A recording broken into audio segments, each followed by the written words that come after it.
د فکرونو لړۍ مې د سونیتا غږ وشلوله. هغه د وربلې غاړې ته په زوره غږېدله. له ځایه پورته سوم او په بیړه مې غږ ور وکړ. سونیتا ته یې امریکایانو به یې نوم لنډ یاداوه. سوني به یې ورته ویله، خو زما له خولې به یې تل سونیتا اورېدل.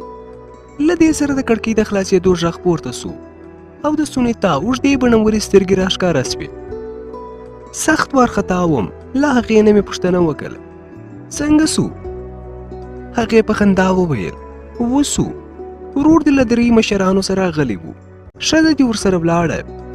هغوی غوښتل چې تا هم وګوري، خو چا ورته اجازه ورنه کړه. بې اختیاره مې لاسونه پورته سول او د خدای شکر مې وایستی. اوس په سونیتا ډېر زړور سوی وم، لکه دوه نږدې دوستان. په ما هم خوږه لګېده، ځکه چې زما په چاپېریال کې یوازې همدا وه چې زه یې په خبره پوهېدم او هغه هم زما په خبرو پوهېده. همدا علت و چې ډېر ژر ورسره بلد سوم. سونیتا مې د تیر په څېل په وچیلو ښکل کړه، ځکه چې دا ځل هغې خپل تندی راوړاندې کړي. ډېره شېبه سره ولاړ وو. زړه مې غوښتل چې خپله پرېکړه له سونیتا سره شریکه کړم او مرسته ترې وغواړم، خو له هغه څه نه چې ما ویره درلوده هماغسې وسول. هغې راته له یوې لویې مقدمې وروسته وویل چې اوسنی ژوند د ډاډ او معاملې ژوند دی. که څه شي ترلاسه کوې نو یو څه به ورکوې هم. هغې ویل چې ته ماته د طالبانو او القاعده په هکله معلومات راکړه. زه داسې نه وایم چې دا معلومات مې له تا ترلاسه کړي دي. هغې ویل چې دا معلومات زه هغوی ته ورکوم چې دلته زما موقع لوړ سي. زه به تا سره نوره مرسته وکړم. خو سونیتا له یاده ویستلې وه چې زه هم یو نظامي افسر وم. پښتانه چې څومره هم لوړو پوړیو ته ورسیږي خو خپل هغه کلیوالي ژوند نه هېروي. دا منم چې زه به ساده پاده یو کلیوال ښکارېدم، خو په پنیرو او پوډري شیدو لویې سوي نجلۍ زه چېرته غولولی سوم. هغې غوښتل چې د ملګرتیا په تار زما په خوله کې ګوتې ووهي. په ښکاره مې ځان پرې هېڅ پوه نه کړ چې ګوندې زه ورباندې پوه سوی یم او نه هم له ما سره د طالبانو او القاعده پټ راز و چې زما له خولې یې وباسي. ما ته اوس تر ټولو لوی راز د خپل تښتېدلو راز و چې نږدې ورته ووایم، خو اوس زه وپوهېدم چې دې ته خبره کول په خپله ځان رسوا کول دي. کله یې چې څه بد نه کړل، خدای پاماني یې وکړه او ولاړه. د سونیتا په دا ډول کړو ډېر خفه سوم. د هغه امریکایي خبره مې یاد ته راغله چې ویل یې ستاسو غرور تر پښو لاندې کوو. دا یوازې سونیتا نه وه چې له امریکایانو سره له امریکا نه راغلې وه. د هغې په څېر نورې ډېرې افغان نجونې او هلکان هم راغلي وو چې شپه او ورځ ورسره همدلته اوسېدل. خو له سونیتا نه مې د دې خبرې تمه هېڅ نه درلوده. هغې هم ځان ته افغانه ویله، خو افغاني غرور او غیرت لکه څنګه چې یې نورې افغانۍ مېرمنې لري دې نه لاره. که نیشه ښایست خدای ورکړی وو. په 5 ژبو ښه پوهېدله. هر ځای ورته ښه کار پیدا کېدی. اوس نو د تیښتې لپاره تیاره او آماده وم، خو په هیڅ نه پوهېدم چې په څه ډول. ټوله شپه په همدې سوچونو کې ورک وم او د تیښتې لاره مې لټوله. همداسې ویده سوی وم. د وره په ډبولو مې ټوپ وواهه او نیغ په ځای کې کښېناستم. پیره دارو د سهار ډوډۍ یې راوړه. ډوډۍ مې وخوړه او خپل زاړه سوچونه مې بیا پیل کړل چې څنګه کولی سم د تیښتې لاره پیدا کړم. هر څه ته مې په زیر زیر کتل او په خپل شاوخوا مې نظر ساتي. کله کله به مې ځان ته ډاډ ورکاوه چې زه یو نظامي افسر یم. زه دا هر څه کولی سم. که دوی نظامیان دي، زه هم یو وخت نظامي افسر وم. له ځانه سره مې وویل، داسې فکر وکړه چې ته اوس هم هغه ګاډې خاص کې یې. اوس نو په څه ډول باید له دې دوژخ نه ځان وباسې. په زړه کې مې غوټه کړه چې هر چانس ته باید آماده اوسم او هیڅ موقع باید له لاسه ورنه کړم. ما ته د زندان شپې او ورځې سختې نه وې چې ما غوښتل وتښتم، بلکې اوس دا زما ارمان ګرځېدلی و چې زه باید له دې ځای نه روغ رمټ وتښتم او خپل غچ هم په یو نه یو ډول واخلم. زه نه پوهېږم چې د دوی عمل یا عکس العمل ورته ووایم او که یا. بالاخره له خطره ډک تصمیم مې ونیوی.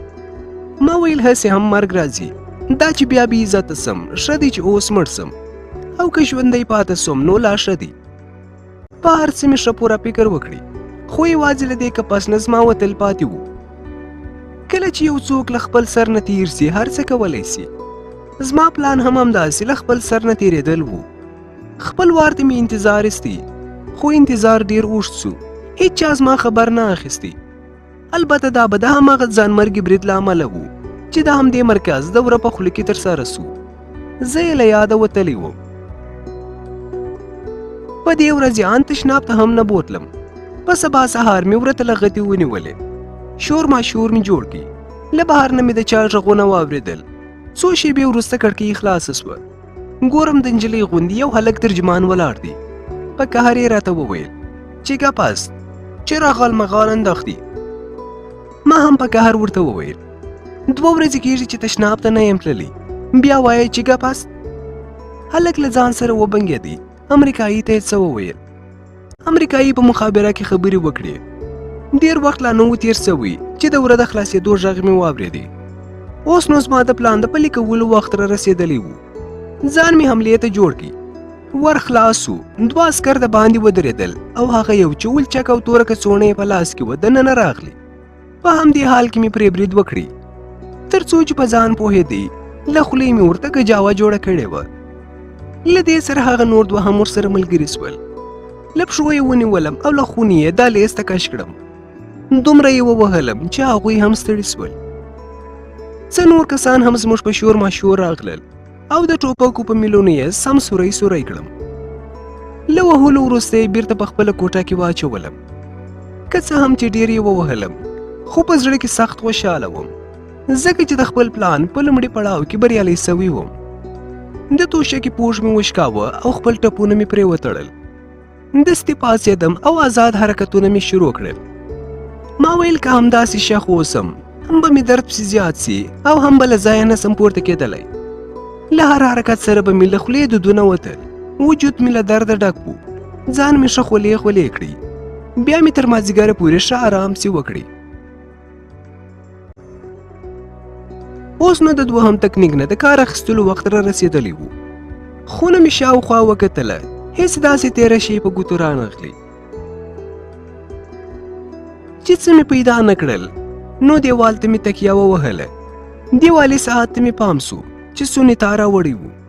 ساعت مې ژر راخلاص کړ او له ماشین نه مې یوه وړه تېره اوسپنه خلاصه کړه او بیرته مې په دیوال وځړاوه. غوښتل مې چې په اوسپنه د خپل لاس یوه برخه پرې کړم او د دروازې په لاندنۍ برخه کې وینې وبهوم چې له دې ځایه د وتلو چانس پیدا سي. خو اوسپنه ډېره نرۍ وه، ژر ماتېدله. بیا مې په اوسپنه خپله وورۍ 3 ځایه پرې کړه. په یوه شیبه کې مې خوله له وینو ډکه سوه. وینې مې د وره په بیخ کې توی کړې. وینې د دروازې په چوکاټ په فرش وبهېدې. خو کوم عکس العمل مې ونه لیدی چې څومره وینې مې خولې ته راتلې همدلته مې تویولې. شاوخوا 10 دقیقې تېرې سوې، خو هېڅوک هم رانغلي. په دې حال کې مې دروازې ته سوکان ونیول. کله چې د عسکرو شور ماشور جوړ سو نو د وره خواته پوړ مخې پرېوتم. ور په بیړه خلاص سو. یو کس راغلی، په اړخ یې واړولم او د غاړې په رګونو یې راته لاس کښېښودی. خو ما چې له خولې هم وینې بهېدلې وې، ځان داسې کړی و لکه مړی. هغه په منډه ووتی. د روغتون تذکره یې راوړه او زه یې روغتون ته روان کړم. روغتون ته چې ورسېدو د قرارګاه یوه خوا مې ښه په نښه کړه. لوړ دیوال، په سر یې ازغن سیم او په کنجونو کې یې د پیردار خونې ښکارېدې.